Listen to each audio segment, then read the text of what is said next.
Beautiful shot. Short ball cut away. That is a beautiful shot.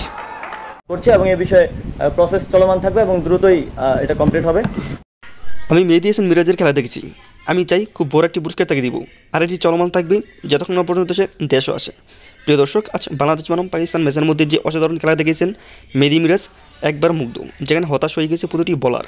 মিরাজের কাছে বলারের পাশাপাশি Pakistani coach পর্যন্ত একবার অবাক হয়ে গেছে এবং হতাশ হয়ে গেছে।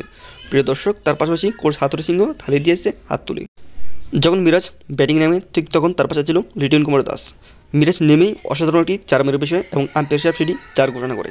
তাই প্রিয় দর্শক, অসাধারণ। এরপর আবার একটি 4, যেখানে বড় একটি লক্ষ্য ছিল বাংলাদেশের জন্য 243 রান। এইসব রান নিয়েই বাংলাদেশের নামে, যেখানে 26 রানের মধ্যে 6 উইকেট পড়ে যায় বাংলাদেশের। আর সেই চাপ নিয়ে মাঠে নামেন মিরাজ এবং লিটন কুমার দাস।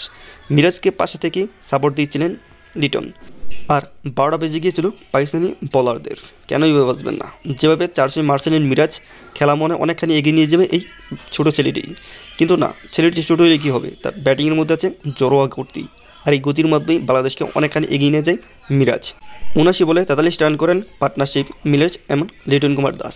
তাদের পার্টনারশিপ আরও একটু করে এগোতে থাকে মিরাজ, যেখানে 50 বলে 33 রান করে ফেলে এই অলরাউন্ডারটি।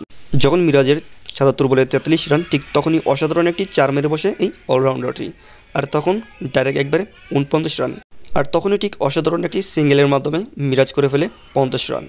আর যেখানে মিরাজ অলরাউন্ডার হিসেবে আরও একটি 50 নিজের সংগ্রহে এনে ফেলেন। তো প্রিয় দর্শক, মিরাজের ব্যাটিং আপনার কাছে কীরকম লেগেছে কমেন্ট করুন কমেন্ট বক্সে। সবাই ভালো থাকবেন, সুস্থ থাকবেন, টেক কেয়ার, টেক লাভ।